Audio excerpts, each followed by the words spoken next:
escuchar a Misael, hijo, que el Señor te bendiga. Amén, amén. Dios les bendiga.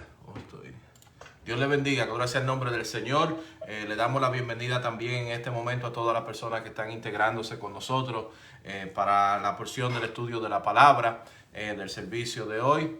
Le damos la bienvenida. Nosotros vamos con la ayuda de Dios, a darle continuidad al estudio que hemos estado llevando en el Antiguo Testamento de Primera de Samuel. Y nosotros en la semana pasada estuvimos estudiando los capítulos 21 y 22 de Primera de Samuel. Vimos a David, un David temeroso. Vimos a un David que estaba huyendo de Saúl. A diferencia del David que habíamos visto anteriormente, el David que había hecho grandes hazañas cuando estaba obrando y operando, confiando en Dios en fe. Dijimos que donde habita el temor, la fe no puede habitar. Donde habita la fe, el temor no puede habitar. Son cosas completamente opuestas.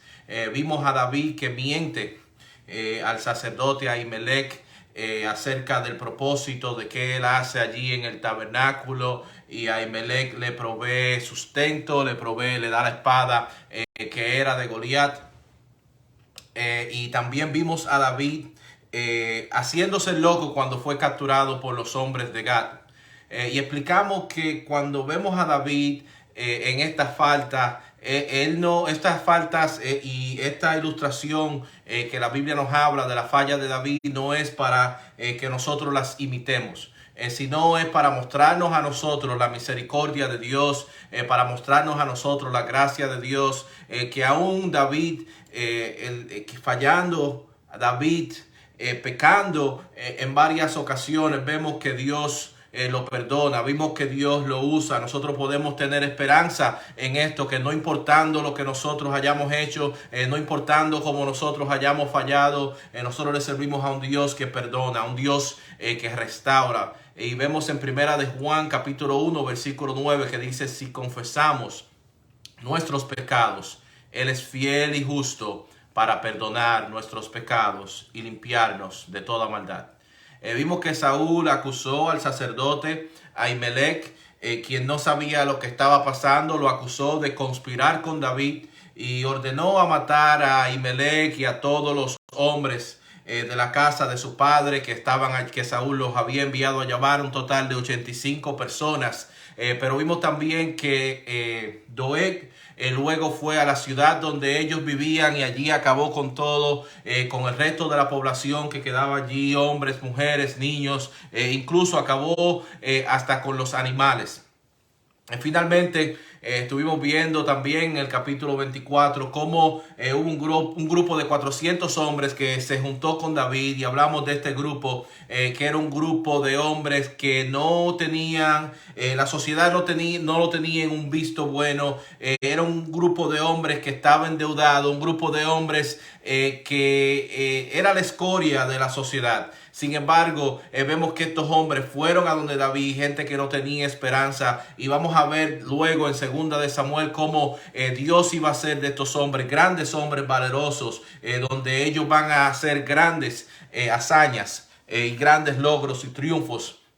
Gracias al nombre del Señor. Hoy vamos a dar seguimiento al estudio de la palabra del Señor y vamos a estar estudiando los capítulos 23 y 24. Vamos a orar. Amante Dios y Padre Celestial, te damos gracias, Dios mío, por el privilegio que tú nos das, Señor, de reunirnos por estos medios para compartir tu palabra, Dios mío. Te pedimos que seas tú guiándonos, dirigiéndonos, Padre Santo, Señor, trayendo la palabra que tú tienes para nosotros esta noche, Dios mío. Señor, que tú te glorifiques, que tu nombre sea exaltado, sea glorificado, Padre Santo, Señor, y que tú nos nutras, Padre Santo, con la palabra de fortaleza, Señor, la palabra de fe, Señor, lo que nosotros necesitamos, y que esta palabra permanezca en nuestros corazones, Señor. Te damos gracias, Señor, porque podemos confiar en ti, porque podemos ir en ti, porque podemos depender de ti. Todo te lo pedimos en el nombre de Jesús. Amén y amén. Vamos rápidamente a empezar con el capítulo 23 de Primera de Samuel. Dice la palabra de Dios: dieron aviso a David diciendo: he aquí que los filisteos combaten a Keila y roban las eras.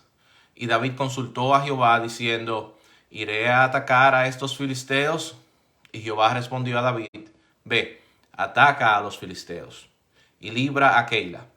Pero los que estaban con David le dijeron: he aquí que nosotros aquí en Judá estamos con miedo. ¿Cuánto más si fuéramos a Keila contra el ejército de los filisteos? Entonces David volvió a consultar a Jehová, y Jehová le respondió y dijo: levántate y desciende a Keila, pues yo entregaré en tus manos a los filisteos. Fue pues David con sus hombres a Keila, y peleó contra los filisteos. Se llevó sus ganados, y les causó una gran derrota. Y libró David a los de Keila. Y aconteció que cuando Abiatar, hijo de Ahimelech, huyó, siguiendo a David a Keila, descendió con el efod en su mano. Vemos que este territorio que se nos está mencionando en el día de hoy, el territorio de Keila, era parte de lo que es el territorio de Israel y estaba en serios problemas. Estaba en el tiempo ya que después de ellos haber sembrado, después de que de haber recogido el producto de la tierra, estaba en el tiempo que ellos iban a separar lo que era el trigo de la paja, y esa era una función que se realizaba en lo que ellos conocían como las eras. Y los filisteos se aprovechaban entonces de esta situación en la cual ellos estaban en una posición vulnerable para defenderse, para quitarle todo lo que ellos tenían y habían estado trabajando durante todo el año. Era una situación desesperante para las personas de esta población. Y vemos que Saúl, siendo quien es el rey de Israel, quien representa a Israel, quien tiene el control de los ejércitos de Israel, fuera aquella persona quien fuera responsable de levantarse en contra de los filisteos que estaban yendo allí para hacer ese gran daño, de defender a esta ciudad. Pero nosotros hemos estado viendo en el caso de Saúl que la preocupación de Saúl no era cumplir sus funciones, sus responsabilidades como rey, sino que la preocupación y la prioridad de Saúl era encontrar a David para matar a David. Y eso hacía que él descuidara entonces sus funciones como rey de Israel. Pero vemos entonces que esta noticia llega a David informándole que lo que está sucediendo en aquella ciudad de Keila. Y vemos que David, al recibir esta noticia, David hace lo que todos nosotros debemos hacer cuando nosotros, antes de nosotros tomar una decisión. Vemos que David consulta a Dios. Pero ¿cómo David consulta a Dios? Nosotros vimos en el versículo 6 que se nos habló acerca de que hubo uno de los sacerdotes que escapó de aquella matanza que Saúl había hecho. Y este sacerdote que había escapado de esta matanza que Saúl había hecho, vino con el efod. Y el efod era parte del atuendo, de la vestimenta de los sacerdotes. Y siendo parte de la vestimenta de los sacerdotes, en ella tenía un tipo de bolsillos, y allí entonces estaba lo que se conocía como el umín y el tumín. Y el umín y el tumín era lo que los sacerdotes usaban para consultar cuál era la voluntad de Dios. Se cree que es posible que estas hayan sido un tipo de piedras que el sacerdote usaba. Yo creo que Dios en su sabiduría incluso no nos dio en la Biblia, no nos dejó en la palabra, en su palabra, detalles acerca de en qué consistían el umín y el tumín. Sabiendo que si en la palabra de Dios y en la Biblia se nos hubiesen dejado detalles, más detalles acerca de lo que era el umín y el tumín, yo creo que en algunas librerías cristianas nosotros viéramos la venta del umín y el tumín en estos días para consultar lo que es la voluntad de Dios. O tal vez lo viéramos vendiendo en algunos de los canales de televisión, anunciando la venta del umín y el tumín, o en una librería cristiana al lado del agua bendita o del agua que proviene de la tierra santa o algo así por el estilo. Pero vimos que Dios en su inmensa sabiduría no nos da detalles, porque Él conoce cuál es el comportamiento de la gente. Pero vemos que entonces Dios mismo había colocado este sacerdote a la disposición de David para consultarle, y David hace lo correcto antes de lanzarse, basado en su pensamiento, en su decisión, y consulta a Dios acerca si debe de ir a defender a Keila, y Dios le responde que sí, que fuera a defender a Keila, que Dios le iba a dar la victoria. Pero vemos que cuando David entonces va donde estos hombres que habíamos visto que se habían unido con él la semana pasada, estos hombres tienen temor, estos hombres tienen miedo. Ellos dicen: nosotros aquí estamos en Judá y estamos con temor, estamos con miedo. Ellos estaban escondiéndose de Saúl y tienen miedo. Entonces David le está haciendo una proposición donde ellos tenían que arriesgarse más aún todavía. Y cuando nosotros vemos el miedo que tienen estas personas, estos hombres que andan con David, es un miedo ciertamente justificable. ¿Por qué? Porque de Dios no estar en esa misión en la cual David le está diciendo que ellos vayan, era una misión que ellos iban para perder su vida. Ellos tienen miedo, ellos tienen temor, y vemos en la respuesta de David algo de un líder sabio, de un líder que conoce dónde está el corazón de su gente. No vemos que David a ellos en ese momento los regaña, no vemos que David en ese momento le dice hombres de poca fe, no vemos nada de eso, sino que vemos un David que tiene... que entiende que ha estado él en esa misma posición en la cual él ha tenido temor, en la cual él ha tenido miedo, y vemos que él va donde Jehová y consulta de nuevo a ver cuál es la posición, qué es lo que quiere Dios que él haga, y Dios confirma que vayan allí, que defiendan a Keila. Vemos que Dios le repite, le confirma, ellos van allí y Dios le da la victoria y ellos libertan a la ciudad de Keila en contra de los filisteos. Vamos al versículo 7 en adelante. Y fue dado aviso a Saúl que David había venido a Keila. Entonces dijo Saúl: Dios lo ha entregado en mi mano, pues se ha encerrado, entrando en ciudad con puertas y cerraduras. Y convocó Saúl a todo el pueblo a la batalla para descender a Keila y poner sitio a David y a sus hombres. Mas entendiendo David que Saúl ideaba el mal contra él, dijo a Abiatar sacerdote: trae el ephod. Y dijo David: Jehová Dios de Israel, tu siervo tiene entendido que Saúl trata de venir contra Keila a destruir la ciudad por causa mía. ¿Me entregarán los vecinos de Keila en sus manos? ¿Descenderá Saúl como ha oído tu siervo? Jehová Dios de Israel, te ruego que lo declares a tu siervo. Y Jehová dijo: sí, descenderá. Dijo luego David: ¿me entregarán los vecinos de Keila a mí y a mis hombres en manos de Saúl? Y Jehová respondió: os entregarán. David entonces se levantó con sus hombres, que eran como 600, y salieron de Keila y anduvieron de un lugar a otro, y vino a Saúl la nueva de que David se había escapado de Keila y desistió de salir. Vemos entonces que Saúl se entera del paradero de David, de dónde está David, que él está en la ciudad de Keila, que él se había levantado a liberar aquella ciudad de Keila. Y pensando Saúl que David entonces estaba en un lugar más fácil de él poder atrapar, maquinando que es una situación ideal para él poder atrapar a David. Entonces Saúl tiene intenciones de dirigirse hacia allá, y David entiende que él está en una posición vulnerable, que es posible que Saúl se levante en contra de él para poder atraparlo. Entonces David de nuevo vemos que consulta a Jehová, llama al sacerdote, le dice que traiga el ephod, y consulta a Jehová y le pregunta que si Saúl se levantaría y fuera allí y que iba a acabar con lo de la ciudad de Keila porque él estaba allí, y la respuesta de Dios es sí, que Saúl lo iba a hacer. Después David le pregunta que si ellos lo iban a entregar a Saúl, y vemos que Dios le responde de nuevo que sí.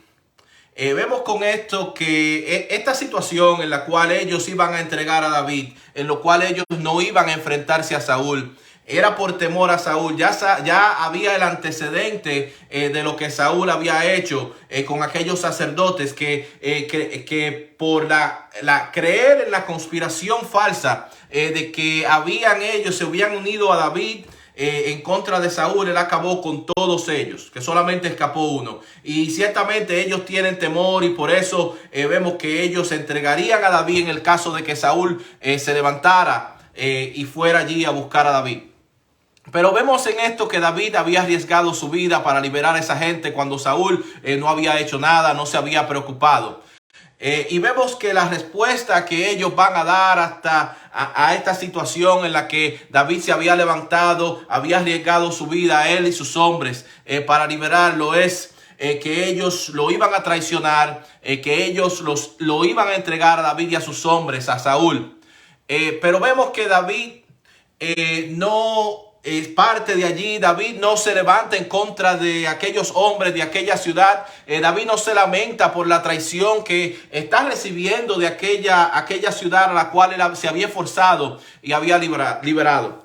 Pero ¿por qué David no hace eso? No se levanta, no lo vemos decepcionado. Es porque cuando David había ido a la ciudad de Keila a liberar a aquella población, David no se había levantado en aquel lugar por tener el visto bueno de aquellas personas, sino que David se había levantado y había libertado aquella ciudad en obediencia a lo que es la palabra de Dios, la voluntad de Dios. ¿Qué sucede? Que si nosotros lo que hacemos, lo hacemos para congraciarnos con los demás, para tener el visto bueno por los demás, vamos a salir defraudados cuando las personas se levantan, cuando las personas traicionan, cuando las personas no aprecian lo que uno hace. Pero David tenía la satisfacción de que él había ido a aquella ciudad y había hecho lo que Dios lo había enviado a hacer. O sea que la importancia es que él se había levantado a hacer la voluntad de Dios y no necesariamente cuál era la opinión del pueblo, lo que el pueblo iba a hacer. Si ponemos la mirada y hacemos lo que hacemos para vernos bien delante de la gente, vamos a salir defraudados. Vemos el versículo 14 en adelante. Y David se quedó en el desierto en lugares fuertes y habitaba en un monte en el desierto de Sif. Y lo buscaba Saúl todos los días, pero Dios no lo entregó en sus manos. Viendo pues David que Saúl había salido en busca de su vida, se estuvo en Ores en el desierto de Sif. Entonces se levantó Jonatán, hijo de Saúl, y vino a David a Ores, y fortaleció su mano en Dios. Vemos que Saúl buscaba a David, nos dice, todos los días. Tenía un sistema de espías para informarle cuál era dónde David estaba, dónde se escuchaba a David pasar. No solamente eso, sino que tenía al pueblo intimidado, porque si se sabía que cualquier persona tuvo comunicación con David o ayudó a David, sabía que no solamente la persona perdía la vida, sino que todos sus familiares, como él había hecho con la familia de los sacerdotes anteriormente.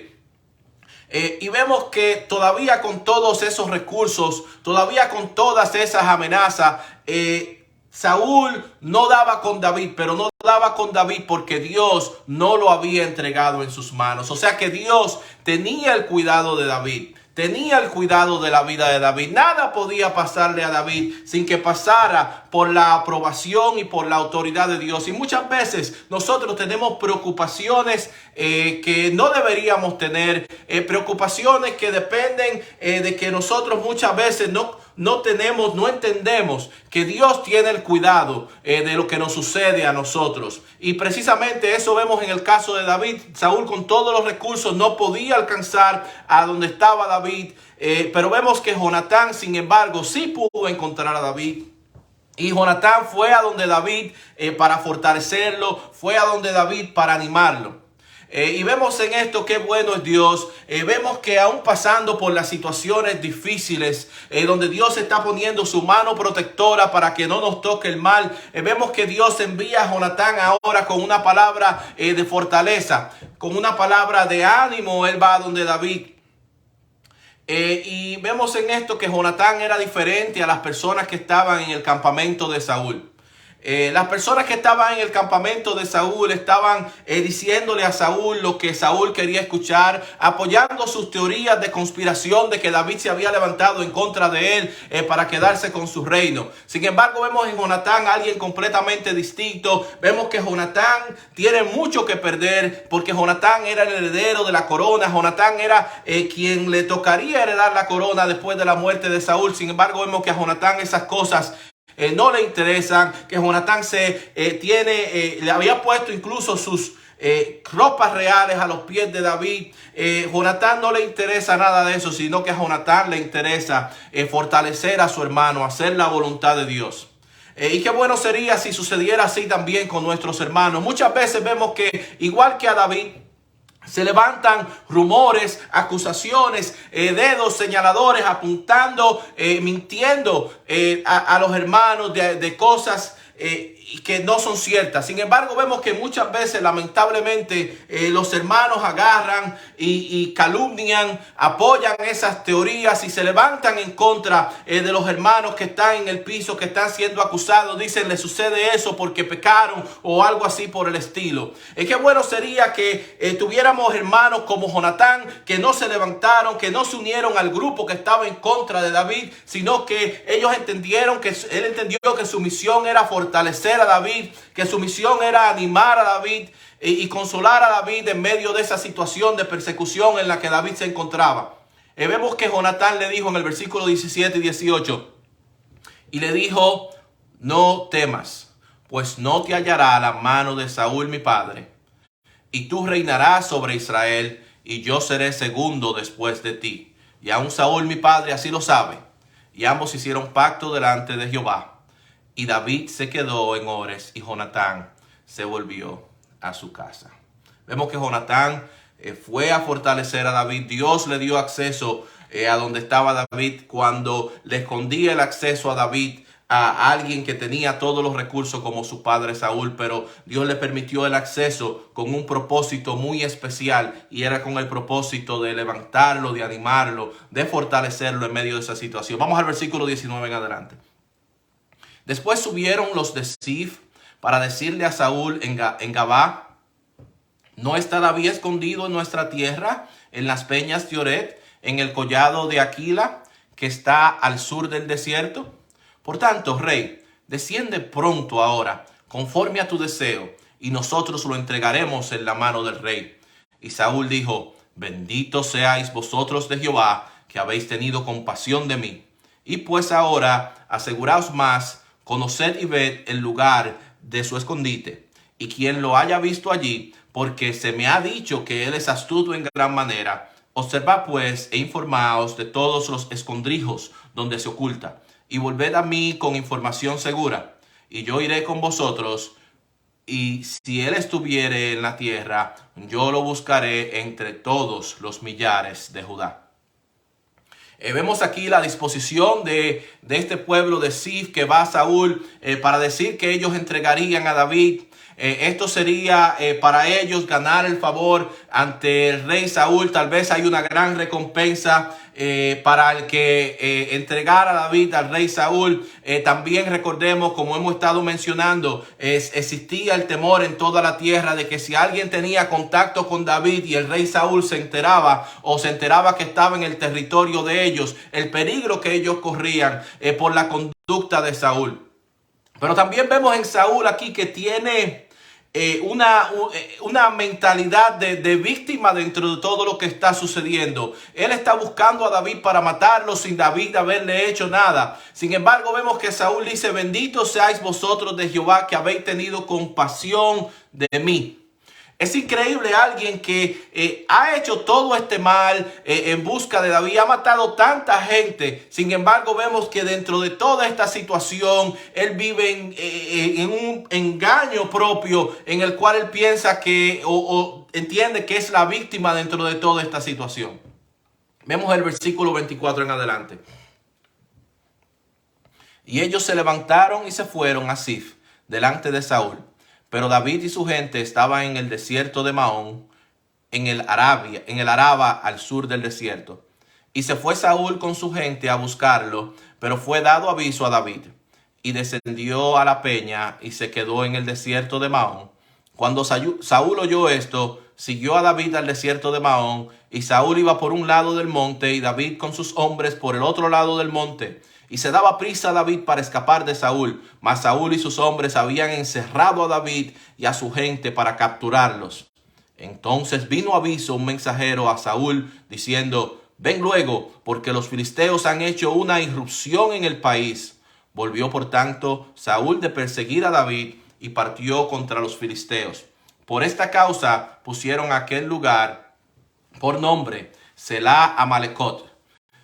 Entonces David subió de allí y habitó en los lugares fuertes de Engadi. Vemos aquí que David va huyendo de Saúl hasta que llega el momento en el cual ya Saúl piensa que lo tiene encerrado, donde ya él piensa que David no tiene escapatoria, donde David piensa que ya él y sus hombres están atrapados, están en una situación muy difícil la que ellos están pasando, donde ellos piensan que ya van a perder su vida, donde ellos piensan que ya Saúl están en las manos de Saúl. Ellos habían hecho todo lo que ellos estaba a su disponibilidad para ellos poder escapar de Saúl, pero se encuentran ahora rodeados, están encerrados. Pero vemos que cuando parece que ellos no tienen esperanza, cuando parece que ya toda esperanza está perdida, vemos cómo la mano de Dios está orquestando las cosas que están sucediendo. Vemos que Dios permite que los filisteos hicieran un ataque. No solamente que permite eso, sino que permite que en el momento en el cual Saúl ya se prepara para atacar el lugar donde está David, para capturarlo, es que llega en ese momento preciso, llega aquel mensajero a Saúl donde le dice lo que está sucediendo, de un asunto que necesita su atención inmediata, y Saúl entonces decide devolverse. Vemos que Dios tiene el control de todo lo que está sucediendo. Vemos que aunque David iba corriendo, aunque él y sus hombres pensaban que no tenían esperanza, Dios tenía todas las cosas bajo control. Gloria sea el nombre del Señor, que nosotros le servimos a un Dios que es puntual. A un Dios que es puntual, a un Dios que siempre llega a tiempo. Muchas veces nosotros podemos encontrarnos en una situación tal vez como David está, o parecida, en la cual nosotros quisiéramos que Dios se manifestara en ese preciso momento donde nosotros pensamos: Señor, pero ya es el momento, trae la solución que yo necesito, por favor. Pero vemos que Dios siempre llega a tiempo, Dios nunca llega tarde. Gloria sea el nombre del Señor. Dios es puntual, Él siempre llega a tiempo, y esto es lo que estamos viendo aquí. Llega a tiempo y quita la atención de Saúl, de David, y la pone en los filisteos en ese momento. Vamos al capítulo 24. Cuando Saúl volvió de perseguir a los filisteos, le dieron aviso diciendo: he aquí David está en el desierto de Engadi. Y tomando Saúl 3,000 hombres escogidos de todo Israel, fue en busca de David y de sus hombres por las cumbres de los peñascos de las cabras monteses. Y cuando llegó a un redil de ovejas en el camino, donde había una cueva, entró Saúl en ella para cubrir sus pies. Y David y sus hombres estaban sentados en los rincones de la cueva. Entonces los hombres de David le dijeron: he aquí el día que te dijo Jehová, he aquí que te entregó a tu enemigo en tu mano, y harás con él como te pareciere. Y se levantó David calladamente y cortó la orilla del manto de Saúl. Después de esto se turbó el corazón de David, porque había cortado la orilla del manto de Saúl. Y dijo a sus hombres: Jehová me guarde de hacer tal cosa contra mi señor, el ungido de Jehová, que yo extienda mi mano contra él, porque es el ungido de Jehová. Así reprimió David a sus hombres con palabras, y no le permitió que se levantasen contra Saúl. Y Saúl, saliendo de la cueva, siguió su camino.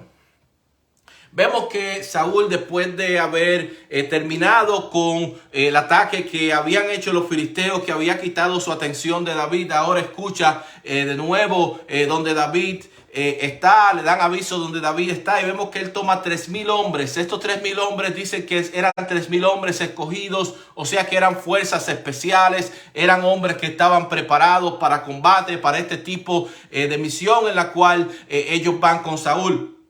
Estas cuevas donde David se esconde con sus hombres para tener esta cantidad de personas que entran allí, es una cueva grande. Y vemos que en aquel lugar Saúl llega precisamente al lugar donde se encuentra David con sus hombres, y dice que él decidió entrar a la misma cueva donde estaba David para cubrir sus pies. Cuando nos dice que Saúl entró a cubrir sus pies, se nos está diciendo que Saúl entró a aquella cueva para ir a hacer sus necesidades, pero es una manera no ofensiva, no gráfica de decirnos esto.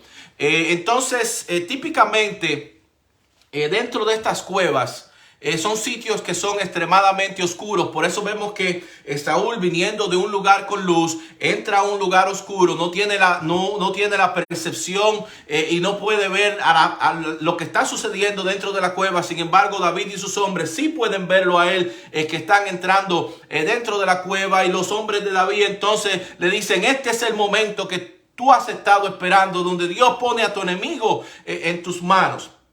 Incluso puede ser que todavía cuando David se dirigía hacia donde estaba Saúl, que David haya tenido las intenciones de acabar con Saúl, pero vemos que Saúl está en aquella cueva y se ha quitado su manto, su manto, y David aprovecha y corta el borde del manto de Saúl. Y cuando vemos que David hace esto y corta el borde del manto de Saúl, esto no es necesariamente un hecho insignificante.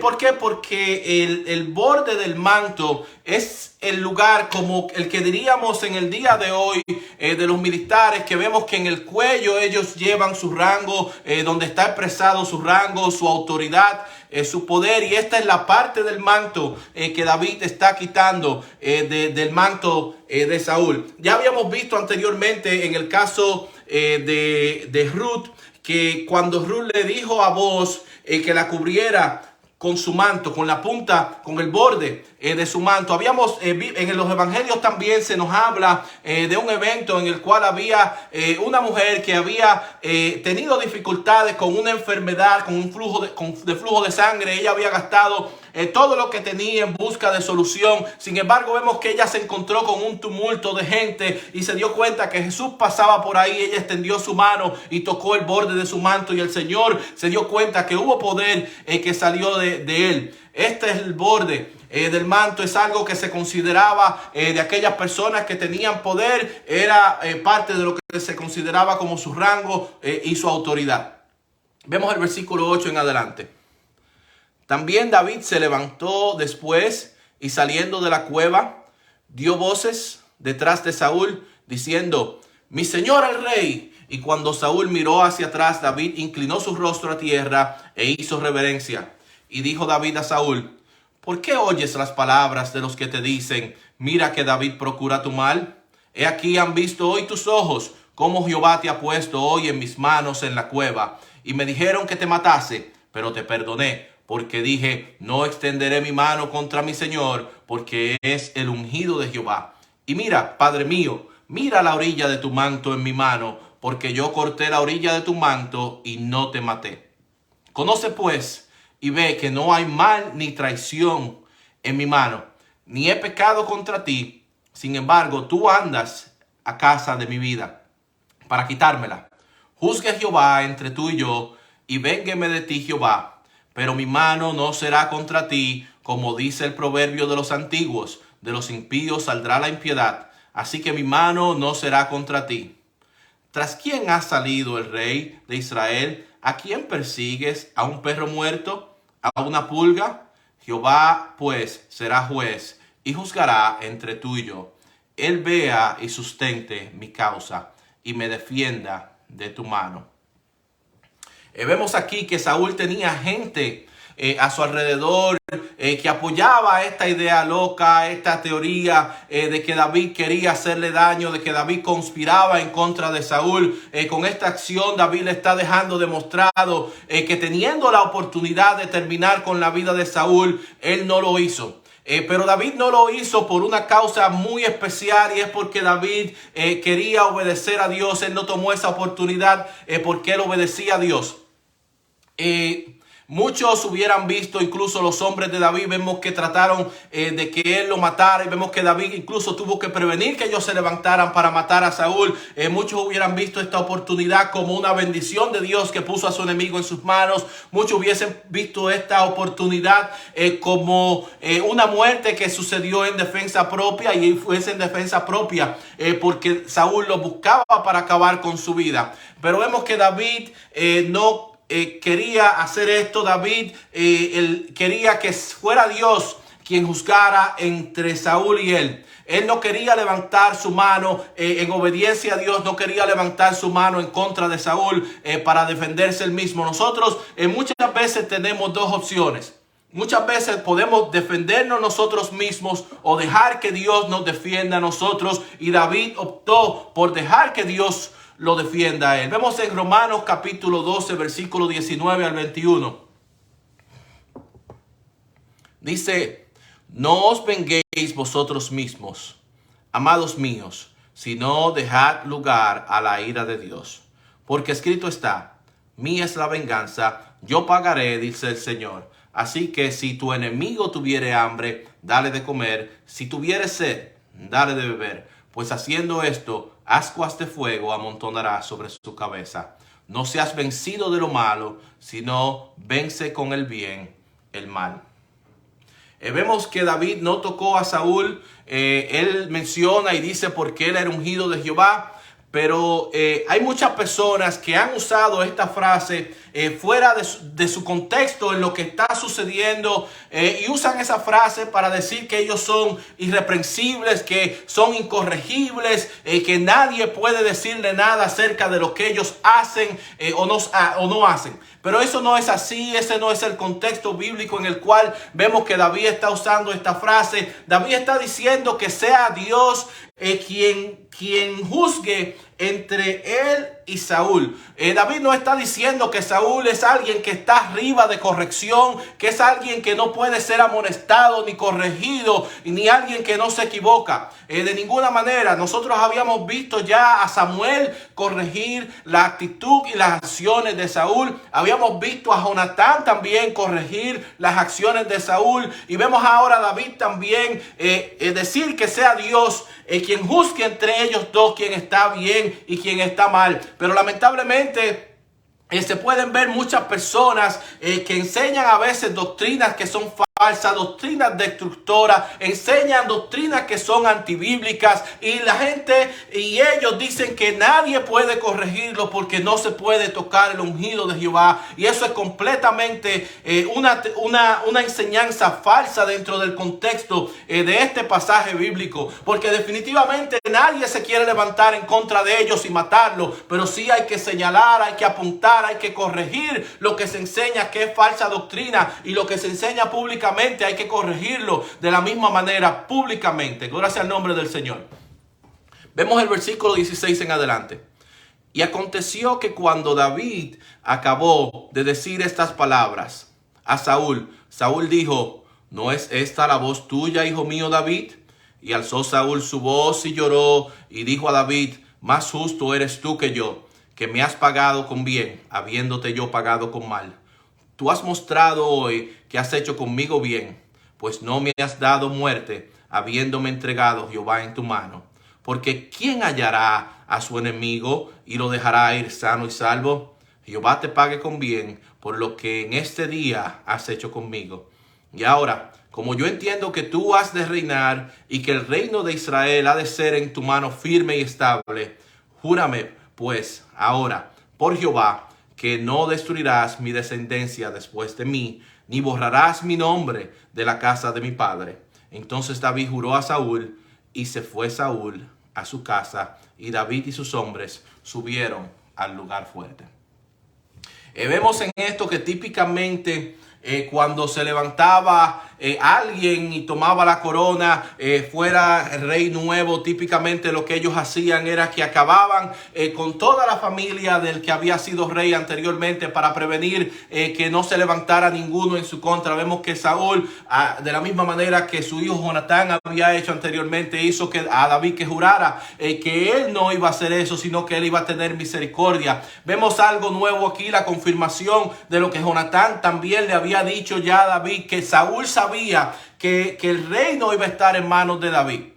Y vemos que Saúl sabe de eso, y Saúl, con todo y que él sabe que esa es la voluntad de Dios, vemos que Saúl está peleando en contra de la voluntad de Dios. Vemos un David que con todo lo que Saúl le había hecho, David no tenía rencor, no tenía odio en contra de Saúl. Pero aunque David había perdonado a Saúl, no tenía odio, no tenía ningún tipo de rencor, vemos que David no regresa con Saúl. David no regresa a ser parte de los consejeros de Saúl, de los hombres de Saúl, sino que vemos que David se aleja y se va a un lugar fuerte de nuevo, y Saúl se va a su casa. ¿Qué sucede con eso? Que nosotros sí hemos sido llamados a perdonar, como vemos a David aquí perdonando sin rencor. Vemos en el Evangelio de Mateo capítulo 6 versículos 14 y 15, dice la palabra de Dios: porque si perdonáis a los hombres sus ofensas, os perdonará también a vosotros vuestro Padre Celestial. Mas si no perdonáis a los hombres sus ofensas, tampoco vuestro Padre os perdonará vuestras ofensas. Vemos que David, cumpliendo con lo que es la intención de Dios, él perdona.